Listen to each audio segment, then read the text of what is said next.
Quando, pensando na última aula, nós encerramos bem próximo do brainstorm. O brainstorm é um método que é usado tanto na administração quanto em vários outros métodos.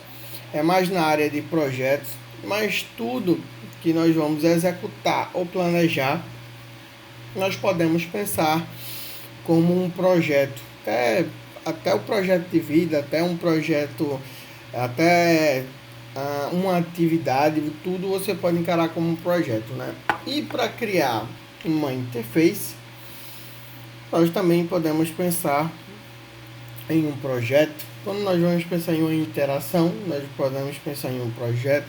Quando nós vamos pensar em desenvolvimento de software, nós podemos pensar em um projeto. E existem várias metodologias, sendo que o brainstorm ele auxilia na criação, na parte criativa da parada, né? Por quê? Porque é quando nós podemos reunir a nossa equipe e nós podemos pegar a opinião de todo mundo e depois eleger as melhores ideias, né? Todo mundo tem o direito de opinar e eleger as melhores ideias. Eu voltei um pouquinho na aula para a gente contextualizar, para a gente seguir e criar algo. Pergunta: vocês conversaram com a professora de projetos sobre essa ideia? Já começaram a imaginar quais projetos vocês vão fazer? Porque a gente já pode começar de agora, né? Esse brainstorm pode começar a definir, porque senão a gente pode fazer esse exercício voltado a um software lá que eu já tinha preparado para vocês. Me digam aí, me contextualizem, por favor. 8h15, viu?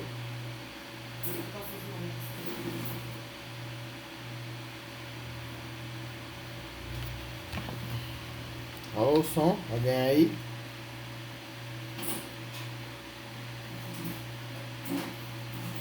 A gente não começou a falar sobre o projeto ainda não, professor.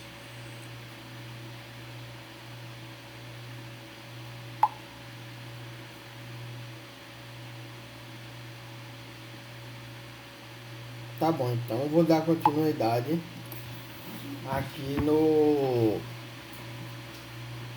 que eu tinha preparado para vocês. O exercício vai ser referente a algo de um software educacional com inteligência artificial, tá? Bota um pouquinho aqui. Tão cheiroso esse perfume. Então, vamos continuar. Então, na aula passada, a gente tinha abordado um pouco, tinha abordado sobre um pouco de métodos e artefatos, dividido um pouco de cada parte da engenharia de software, do IHC e da engenharia de software, né? Tudo que a gente vê praticamente relacionado ao desenvolvimento de software é alguma sub-área da engenharia de software, né? E a IHC é um pedacinho de uma área da engenharia de software, uma sub-área da engenharia de software. E o design de interface é outra sub-área do IHC. Então veja a qual ponto nós chegamos de especificação. Porém, como vocês não viram nem IHC, nem engenharia de software ainda, eu meio que contextualizo para a gente ficar sabendo ali de mais ou menos onde nós estamos mexendo, né? O IHC, ele nos relata que eu tenho que conhecer o usuário. Lembra daquela siglazinha lá, UDC, né? Que a tradução é Design Centrado no Usuário. Hoje, quem fala que é bom e que é ruim é o usuário. Por exemplo, Samuel, você gosta de água de coco? É um médio. Samuel, você gosta de jacadura? Não, não gosto de jaca. Samuel, você gosta de manga?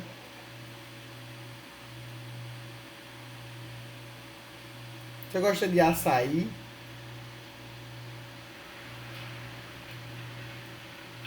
E aí, o que acontece?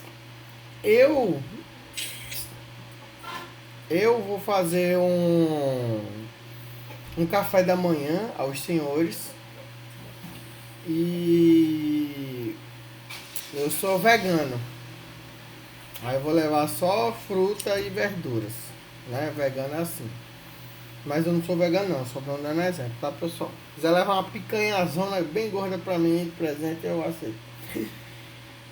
E aí eu levo pensando em mim, nos meus gostos, que sou vegano, que eu sou uma exceção entre as pessoas. O que acontece? Quando eu chegar lá com todas aquelas verduras e frutas, vocês, que são a maioria, vão achar, oh, nossa, delicioso, um churrasco de batata doce com cenoura, né? Vai ser interessante. Para alguns sim, para outros não. Mas se a gente pegar na ponta do lápis, a maioria não é vegana e não vai achar interessante. Por isso que é importante algo centrado no usuário. Eu falei algo da vida real, mas trazendo para o abstrato, trazendo para o mundo do software, isso também funciona da mesma forma. E estava acontecendo o contrário, né? Quem estava... Tá aberto o microfone aí, Vitor. Vou silenciar, tá?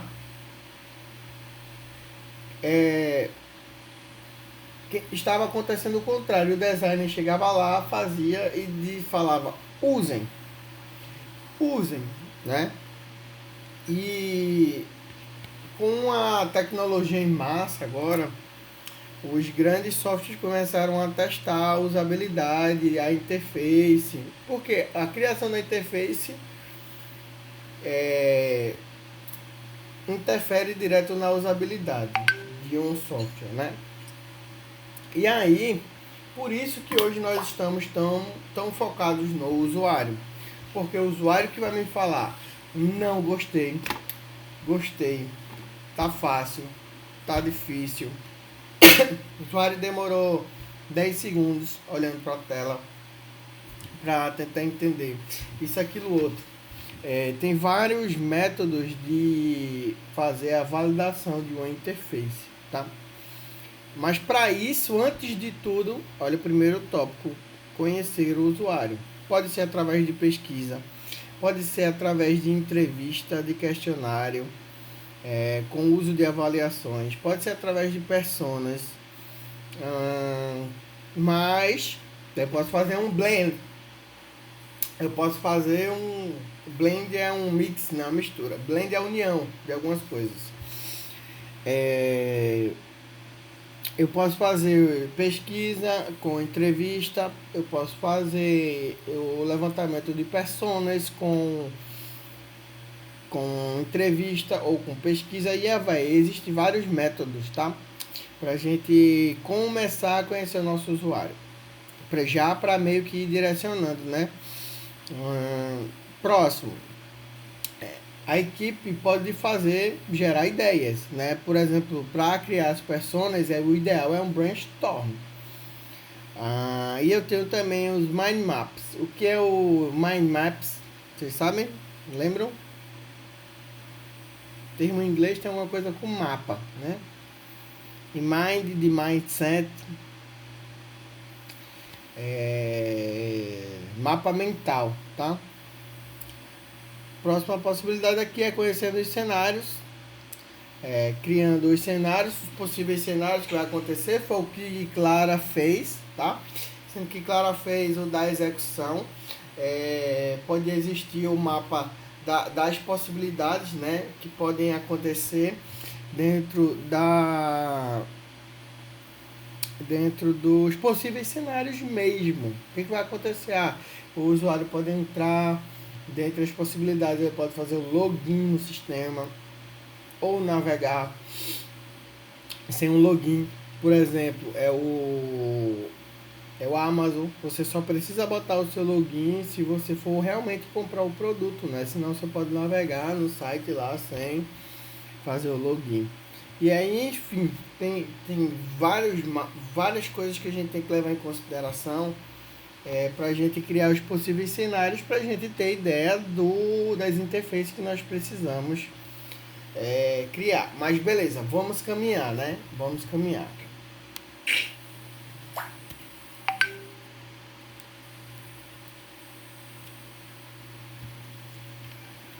Vamos conhecer superficialmente os usuários. Temos uma noção de quem são e ou o seu trabalho. Vou até pegar um papel aqui para riscar junto com vocês. Peguem papel, peguem papel.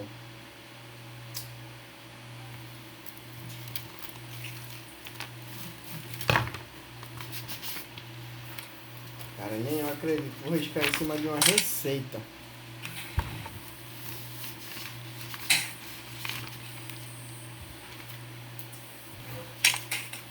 Qual foi o software que a aula aqui sugeriu? Vocês lembram?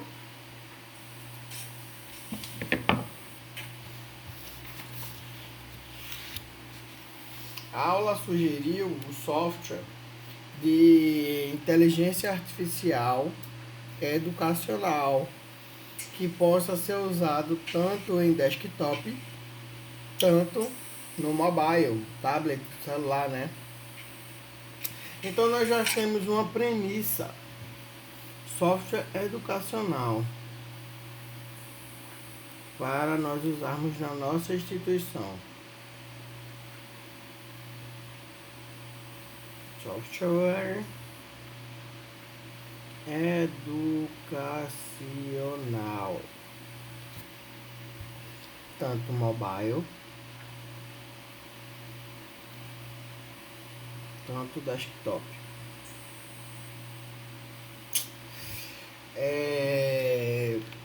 Um software web já aborda os dois, né? Mobile e desktop. Então, vamos conhecer superficialmente os usuários. Nós temos uma noção de quem são e o seu trabalho, né?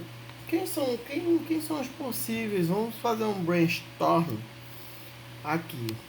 Todo mundo tem o direito de opinar, tá? Tem o direito não, tem o dever de opinar. Um brainstorm. Quem são os possíveis usuários desse software?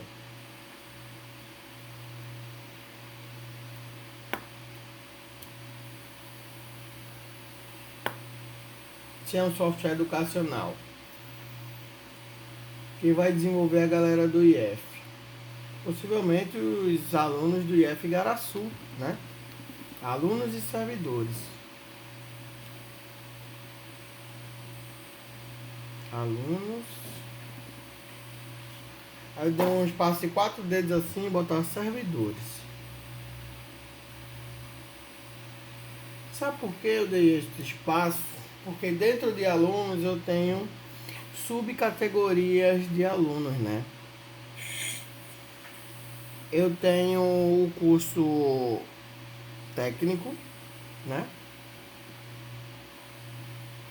E eu tenho o curso superior em Igaraçu. Não tenho? Tenho mais alguma outra modalidade de curso em Igaraçu? Tem FIC? Tem o EJA? Sabe dizer? Acho que tem o FIC. Tem o FIC, né? Técnico superior e FIC. Beleza. O público do FIC é o mesmo público do superior? Não. O público do superior, mesmo o público do técnico, não. Então eu tenho uma grande subdivisão, principalmente de gerações, né? Geralmente o pessoal do curso técnico tem entre quais idades? Eu acho que lá, mais de 20, então, mais de 25. Mais de 20 é? De 20. De 20 a que idade? Aí já não sei bem, mas, mas eu acho que é nessa faixa aí, de 20. Eu vou botar de Mais 20 de a, 20. de 20 a 30, tá? Vou botar 18. Não, 17. Eu vou botar 17. Porque é a idade mais ou menos que eles saem do ensino médio ali e tal, já pode entrar, né? 17 a 30 eu vou botar. E o superior? Qual é geralmente a idade da galera?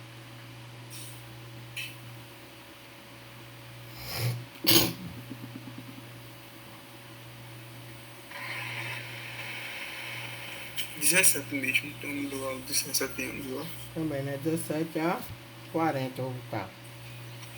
Isso, 40. E o pessoal do FIC?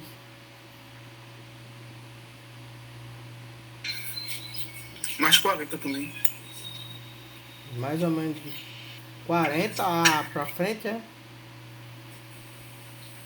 Não, um pouco menos, um pouco. Eu acho que beirando dos 30. De 30 a vou botar 60.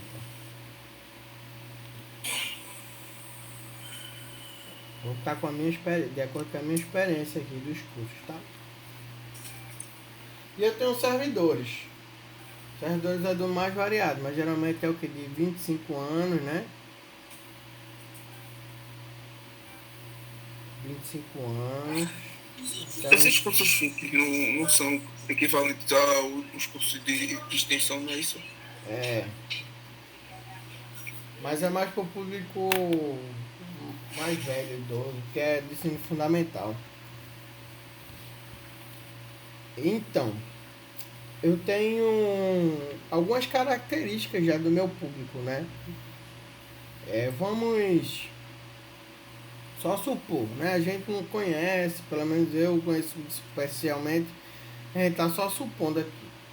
Vamos imaginar que exista um público específico a esse ponto.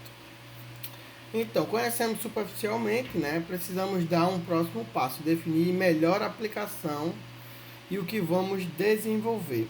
Um software educacional com inteligência artificial, mobile, desktop, para um público que tem ensino técnico superior, ensino fundamental e para servidores do IF.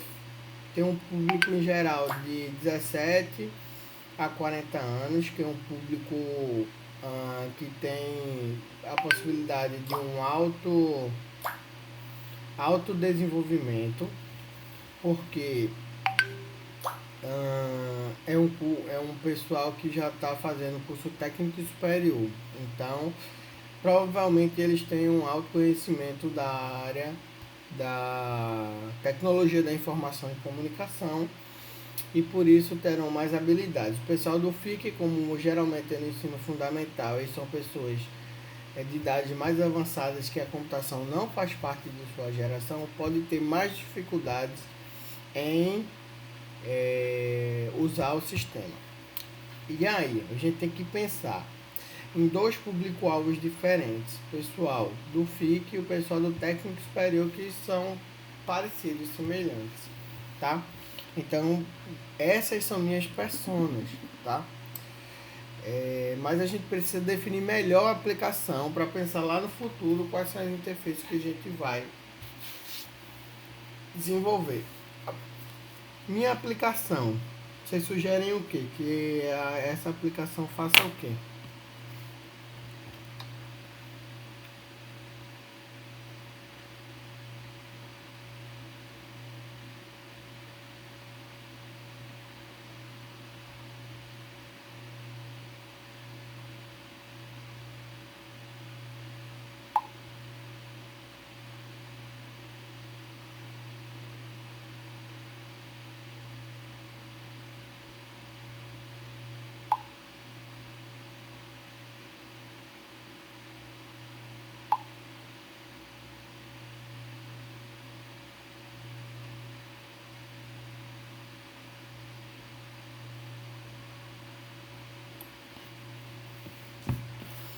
Quer que eu sugira? Eu quero que vocês façam software educacional de... Deixa eu ver.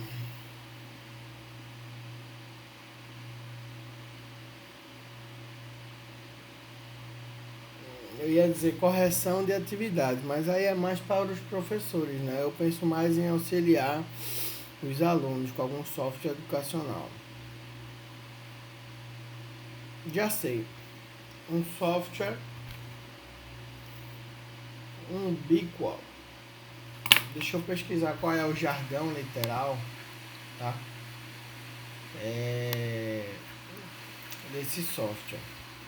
Eu quero um software que se adequa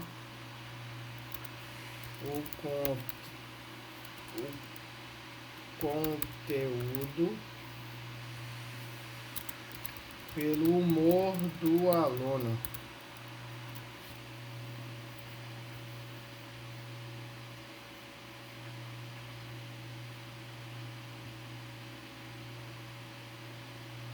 Eu não sei agora, não lembro agora o nome desse.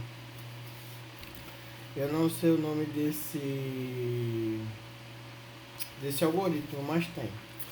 Eu quero um software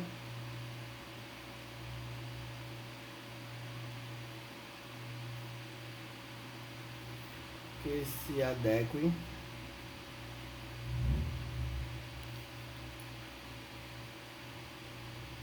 com o humor do aluno. Vai ser a função. Vai ser a função do meu software, tá? Vocês não falaram, eu escolhi uma função.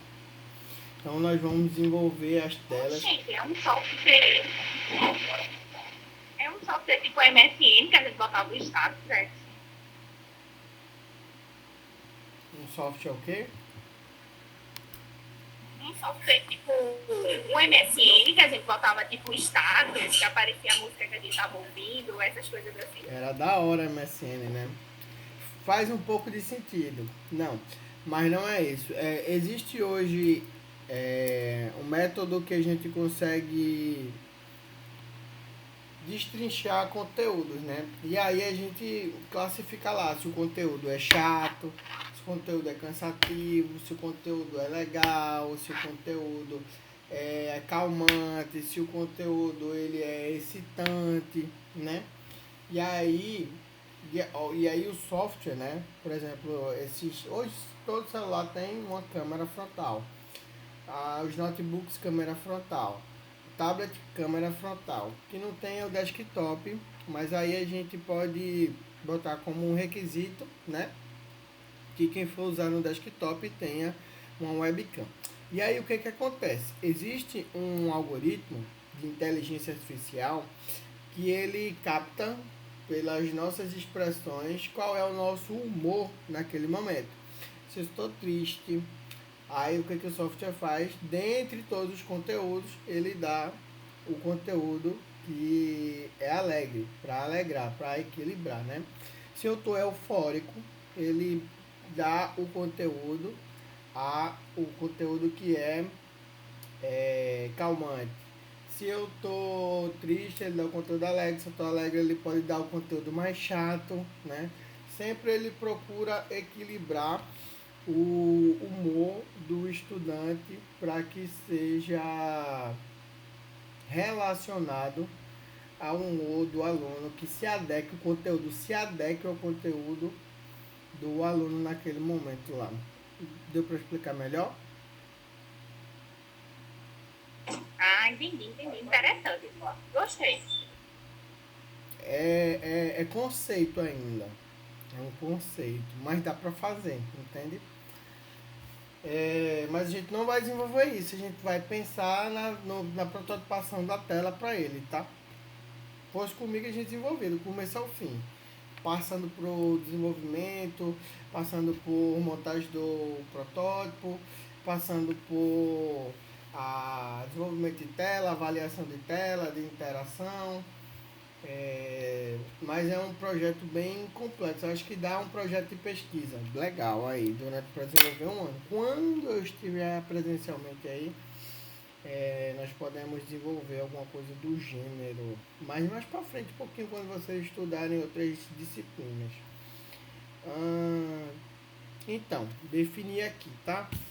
Depois eu vou Depois eu vou passando, estou escrevendo tudo aqui, mas eu espero que vocês estejam escrevendo aí também.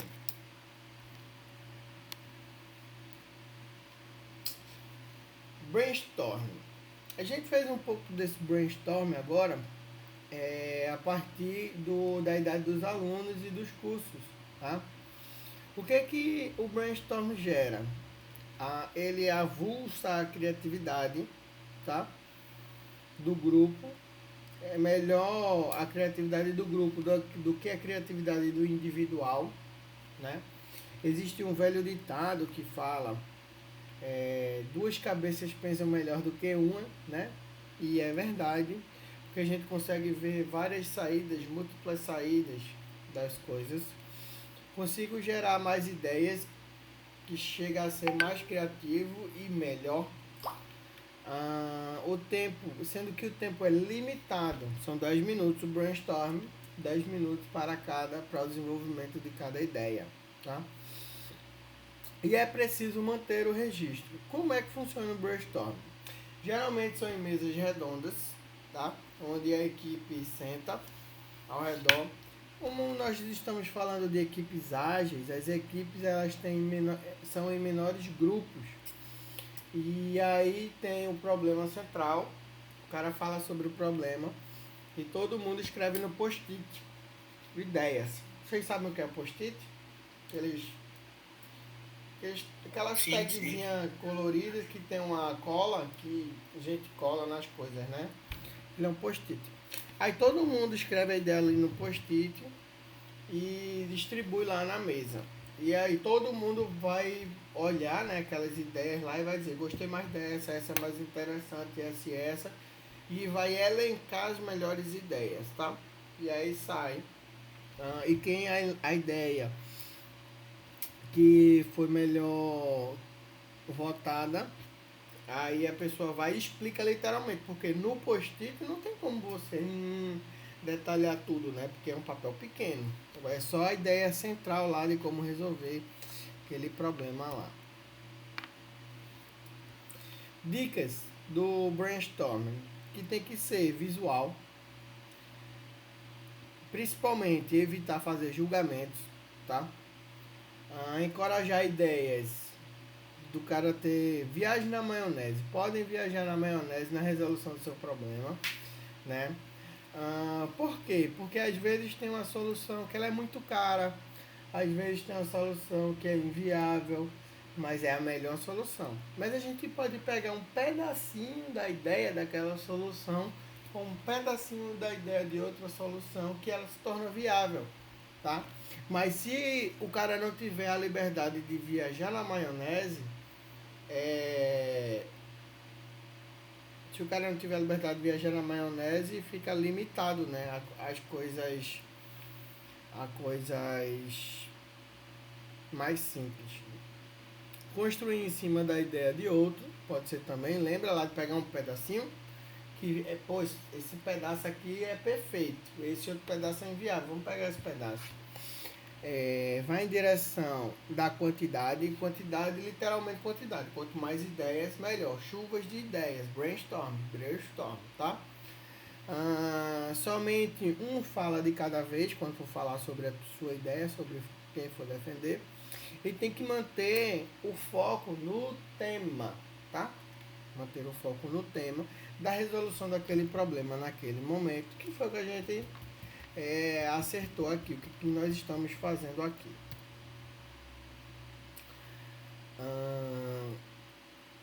Em geração de ideias, nós também temos o Mind Maps, tá? Mind Maps a gente conhece bem como... deixa eu lembrar agora, viajei. Mapa mental, tá? Aqui está como logs de ideias, mas é um mapa mental, onde eu tenho um problema central, né? um tema central, um problema não, vou falar como um tema. Por exemplo, aqui, o tema aqui é a minha vida. Na minha vida eu tenho várias áreas que eu tenho que desenvolver, né? Por exemplo, na minha vida eu posso não me alimentar, não posso escolher fazer isso. E dentro da minha alimentação, dentro do subtema da minha vida que é alimentação, eu vou escolher, ó, vegana aqui, ó, maçã, pera, uva, picanha, frango, whey protein, hambúrguer, aí vai. Eu tenho um amor, né? Tenho um amor, tenho o esporte, eu tenho o estudo, eu tenho o trabalho e eu tenho uma família. Recomendo muito, tá, pessoal? Não ignorem o esporte. Eu ignorei durante muito tempo praticar exercícios e eu me arrependo até hoje. Estou voltando a praticar e não ignore, faz muito bem a cabeça, faz bem ao corpo, faz bem à disposição que você tem no dia a dia. Enfim, temos que encontrar o equilíbrio da nossa vida. Família, trabalho, estudo, esporte, amor e alimentação. Isso é importante. Dentro dos mapas mentais, o que é que eu tenho que fazer? Tenho que planejar. Para eu planejar, eu tenho que ter o quê? Objetivo, situação e estratégia. Eu tenho que organizar. Para organizar, eu tenho que ter a referência, eu tenho que classificar as coisas e eu tenho que agrupar para eu ir organizando, né? Para eu criar, eu tenho que conceber a ideia, eu tenho que fazer, eu tenho que causar. Para eu inovar, eu tenho que atualizar, modificar, recuperar. Para eu me comunicar, eu tenho que ouvir, escutar e falar. Para eu resolver, eu tenho que entender, solucionar e decidir. Então, dentro de um problema desse aqui também, a gente pode fazer um mapa mental, tá? Mapa mental para a gente conseguir sair dos subgrupos, né? Dos problemas, a partir dos personas, a partir do objetivo, do meu software, a partir de ideias, brainstorm e o exercício de hoje, a gente pode parar para exercitar amanhã, só a aula de amanhã, só exercício sobre isso, tá? As pessoas que não participaram hoje vão assistir em algum momento a essa gravação, já está em 33 minutos, e elas não puderam decidir, mas vão poder fazer o brainstorming em algum outro momento. Essa equipe que está aqui é uma equipe de classificação do brainstorming, tá? Olha, por exemplo, ó, o outro mapa mental de revisão para o Enem em 20 dias. Olha que legal, vê que louco. Dia 1, Química. Opa. Dia 1, Química. Eu tenho transformações químicas e equilíbrio de química. Dia 2 de Química, eu tenho Química Orgânica e Estequionomia. Dia 3, Biologia, Água e Ecologia. Dia 4, Biologia, Fisiologia e Genética. Dia 5, cadê? 5, Matemática, Geometria e Cálculo Simples. Dia 6, Porcentagem e Probabilidade. Tá vendo que eu tenho um objetivo central, né? Revisão do Enem, nesse caso é em 20 dias. E eu tenho subcategorias, que é a divisão. 1, 2, 3, 4, 5. E cada dia eu tenho subcategorias também dentro do mesmo tema. Deu para entender legal como funciona o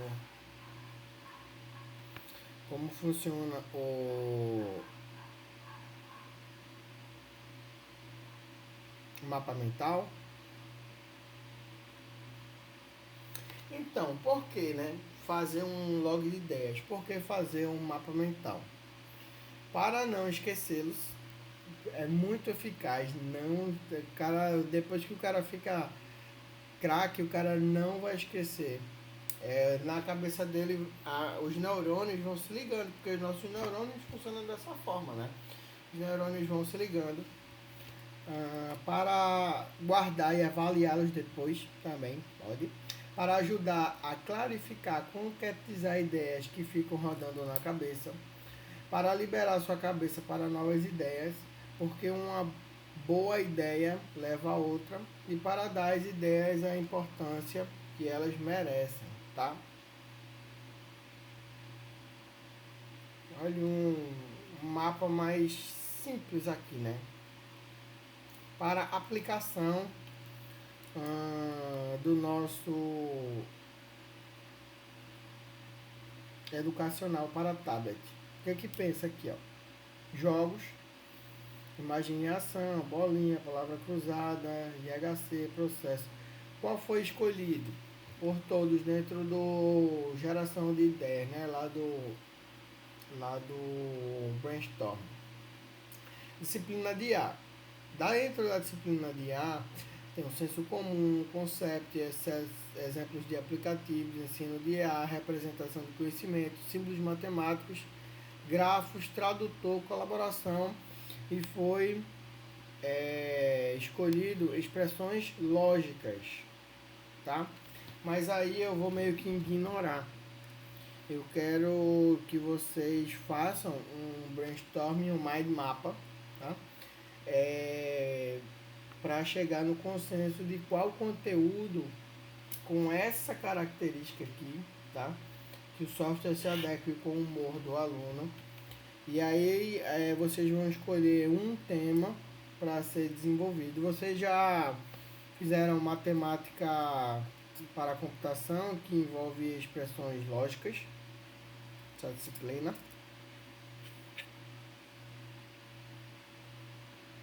Que é se somente sim, ou, e, and, if, else, tabela verdade. Sim, em lógica de programação. Em lógica, né? Pronto, essas são expressões lógicas que está sendo sugerida aqui. Mas amanhã a gente desenvolve essa problemática, tá?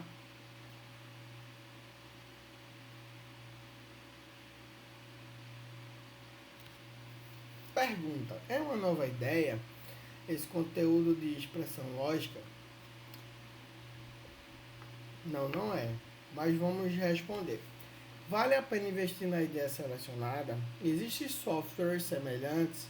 Qual vai ser o diferencial? Qual vai ser o nosso diferencial? Será que esse diferencial aqui, ó, que eu botei para vocês, que o software se adequa com o humor do aluno, não é um diferencial? Vocês já ouviram falar nisso? Através da análise de aplicações semelhantes, verificou-se 3 formas para a entrada de símbolos lógicos: teclado físico, teclado virtual e interação com o menu. No teclado físico, os símbolos lógicos são mapeados pelos caracteres do teclado com sistemas, né? A gente já tem. Quais são esses símbolos? Maior que, menor que, i, né? Vocês aprenderam também lá na lógica quais são os símbolos. O Vzinho para cima, assim, ó, o chapéuzinho é o quê? I, ou para baixo, ou, né? E aí vai. O assim, maior que, o assim, menor que, igual, enfim. E aí vai. É a mesma simbologia.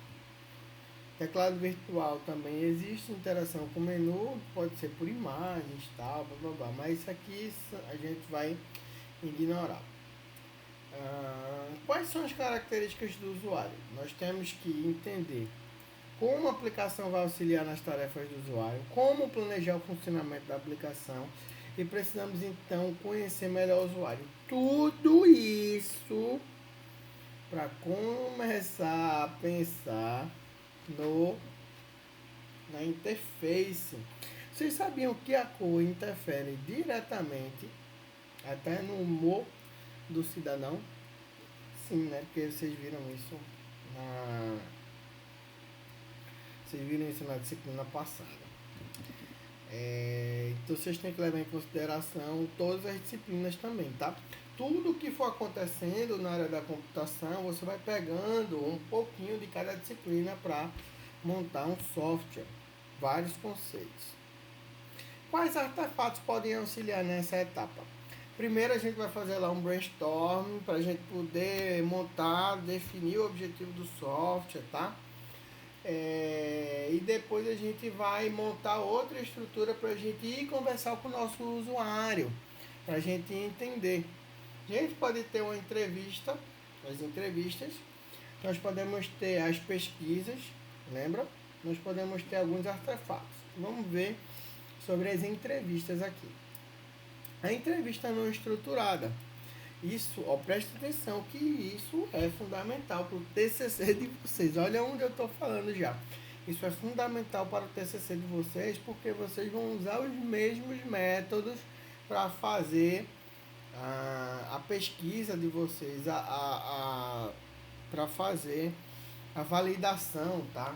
Pode ser através de entrevista não estruturada, estruturada, semi-estruturada. Como é? A não estruturada eu não recomendo, porque dá muito trabalho. Porque você tem que gravar, né? Olha o símbolo do bonequinho aqui, ó. Tá vendo que ele tá com o microfone na mão? Porque ele está gravando. E aí é uma conversa informal. Você vai perguntando, o cara vai respondendo, e aí já foi 2 horas de conversa. Aí o que acontece? Você tem que transcrever o que foi dito. Transcrever. Imagina, tu transcrever 2 horas de áudio. Mas tu não vai entrevistar uma pessoa, tem que entrevistar umas 10, 20, 30, né? Pra ter validação científica. No mínimo 7. E aí vai dar um maior trampo. Por isso que eu não recomendo entrevista não estruturada. Conversa informal, mas com um plano de assunto. Você vai perguntando algumas coisas, né? A tratar. Ela gera informações interessantes e imprevisíveis, tá? E é difícil de analisar, muito difícil. Próximo passo é estruturada. São questões pré-determinadas, similar a um questionário. Geralmente de múltipla escolha, tá? O que você acha disso ou disso? Fale sobre isso, né? A gente meio que direciona literalmente. E tem a semi-estruturada, que é um blend entre a não estruturada e a estruturada, onde tem questões abertas e outras objetivas. E explora mais um livre discurso do entrevistado, mas é menos trabalhoso do que a não estruturada, tá?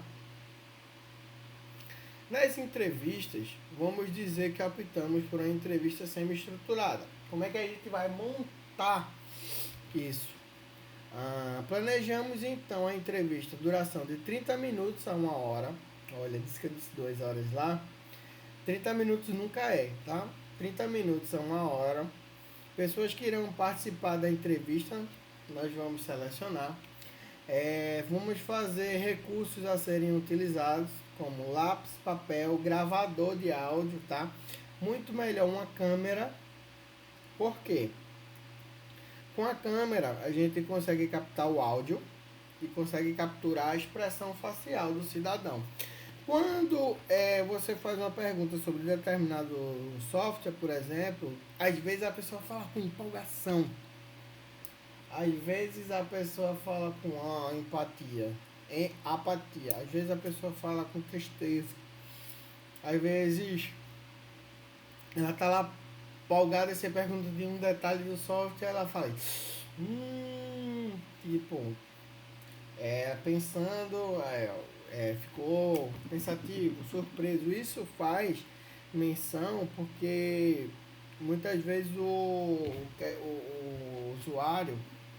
o entrevistado, ele oculta algumas informações para não chatear, para não se aborrecer, por vários motivos. E a expressão corporal dele fala um pouco sobre, né? E aí é importante, com o tempo o cara vai pegando a manha, olhando essas coisas.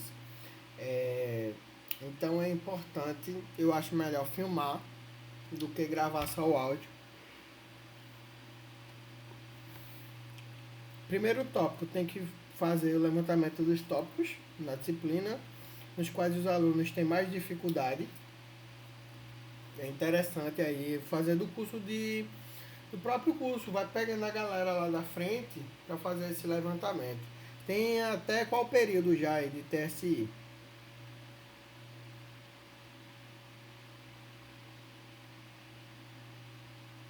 Vocês sabem?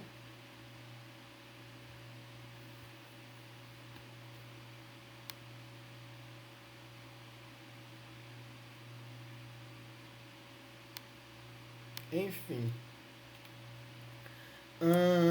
Qual a importância de lógica de primeira ordem no currículo de curso, né, da computação? Como você ensina a lógica de primeira ordem do tipo de lógica? Em que pontos os alunos apresentam maior dificuldade? O que é importante que o aluno saiba ou desenvolva para vencer essa dificuldade? São seis, professor. Já tem a galera do sétimo período? Não, professor, são seis períodos mesmo o curso. Ah, sim. Já tem a galera do sexto período? Bem, Massa. E aí você é primeiro agora. é interessante vocês indo buscando do final para o começo, tá? Porque o pessoal já tem mais experiência lá, vão aparecendo mais ideias lá, o pessoal que está terminando. E o que é importante que o aluno saiba ou desenvolva para vencer essa dificuldade. E que aplicativos de apoio ao ensino de lógica de primeira ordem você conhece. E aí o cara já pega a concorrência, né? O cara já começa a conhecer a concorrência. Ah, então existe esse aplicativo, vamos ver esse aplicativo. Aí o cara vai lá, olha a interface e já perguntei essa interface aqui. Que você acha dessa interface? Pode melhorar em quê, né? O cara já pega o da concorrência. Aí o cara diz, tenho muita dificuldade nessa parte aqui desse software. E aí a gente já sabe quais são as dores da interface da concorrência. E aí o cara já pode trabalhar em cima disso, tá? A resolução desse problema, tá?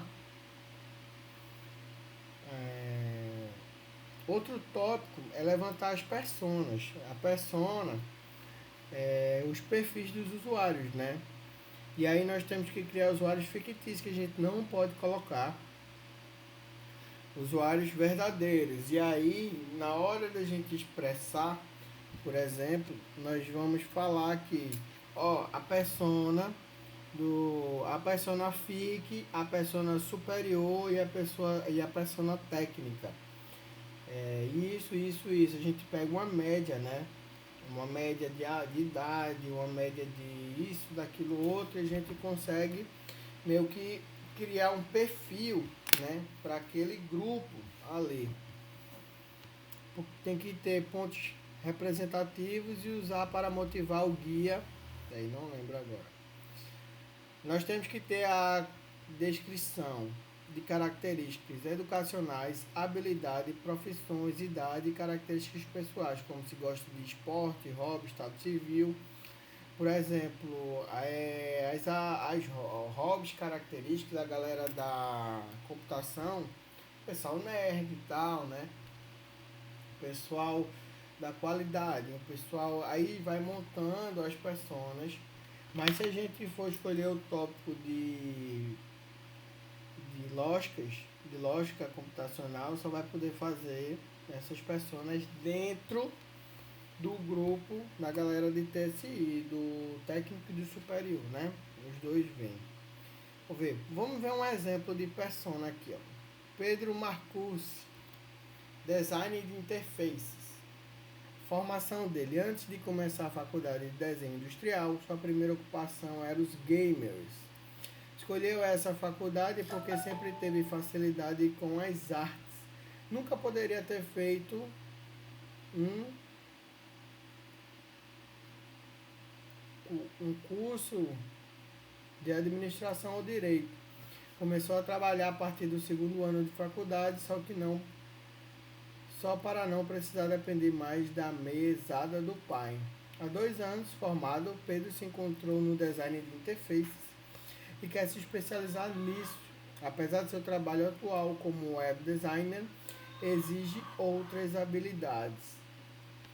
É uma persona, o cara pega meio que as características daquela pessoa, né?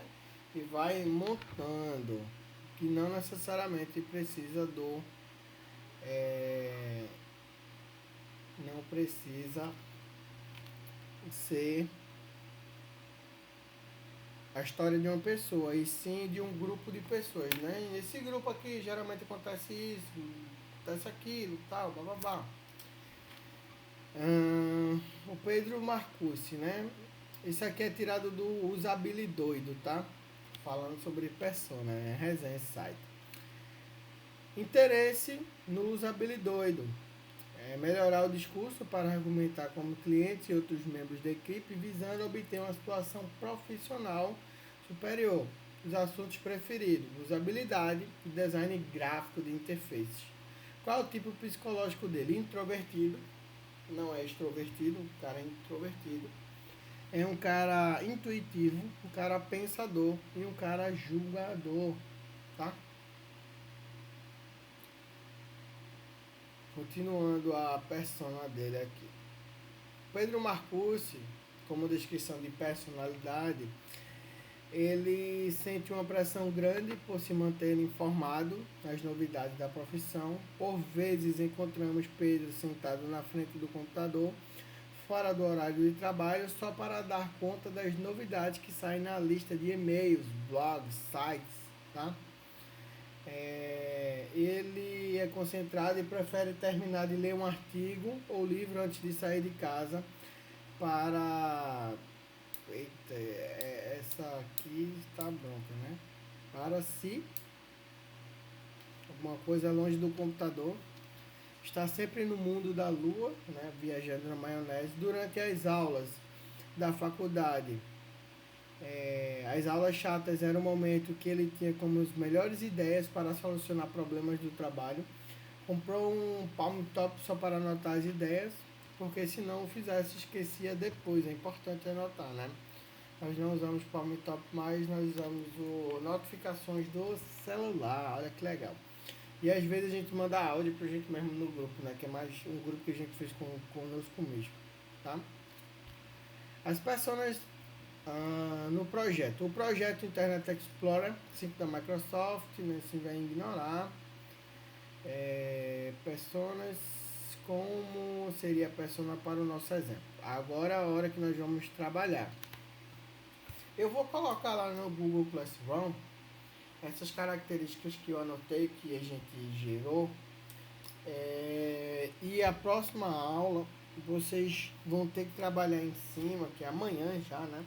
Vocês vão ter que trabalhar em cima de como seria uma persona para o nosso exemplo desse software, que ele se adequa com o humor do aluno.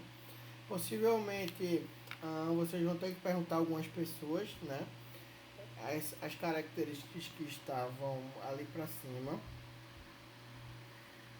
Vai ter que criar fictícios cenários, né? Que são pequenas narrativas que descrevem as atividades humanas ou as tarefas que vão fazer dentro do software. Não necessariamente descrevem o uso de um software. Ajuda a identificar os stakeholders. Vocês sabem o que é stakeholders? Os interessados diretos, tá? Suas tarefas, necessidades e objetivos.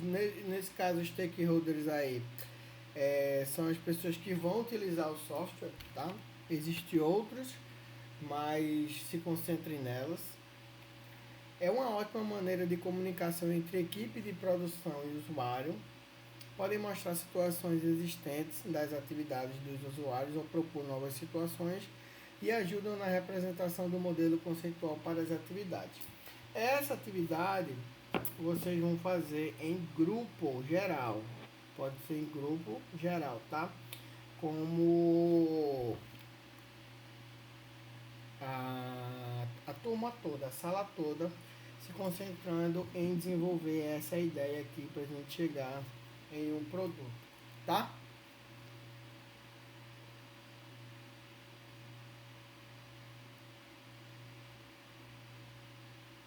Deixa eu trazer alguns exemplos de cenário aqui.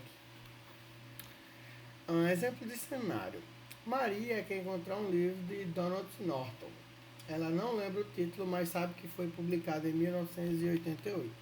Ela vai até o catálogo e informa seu nome e senha.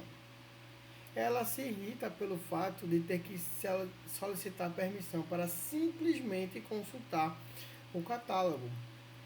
Tendo o acesso liberado, ela tem a possibilidade de fazer uma busca pelo autor ou pela data, mas não pela combinação dos dois, como gostaria ela.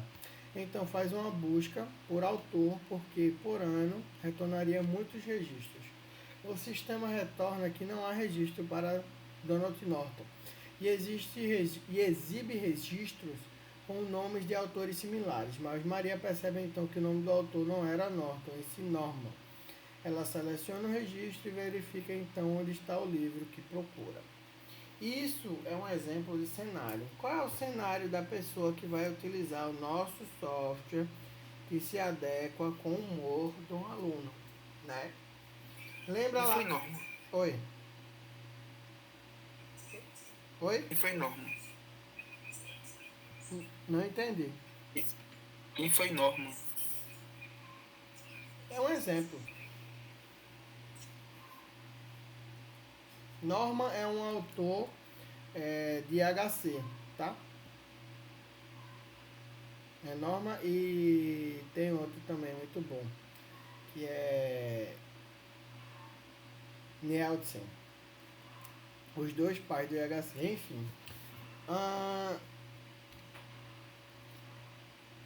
Lembra que existem vários cenários a partir do humor. A gente pode descrever um cenário desse a partir do humor, os cenários, né? O que pode acontecer. Pode acontecer isso, o usuário chegou com tal humor, a gente pode fazer acontecer isso. O usuário chegou com tal humor, pode fazer acontecer isso. O usuário chegou com tal humor, pode fazer acontecer isso, né? Pensando na nossa perspectiva, da nossa proposta de software. E aí, nós vamos transformar isso em storyboards, que também vai vir na terceira aula. Não amanhã, tá? Amanhã a gente tem que se concentrar no levantamento de persona, no levantamento de cenário e escolher um tópico que é um assunto para a proposta do nosso software. Beleza?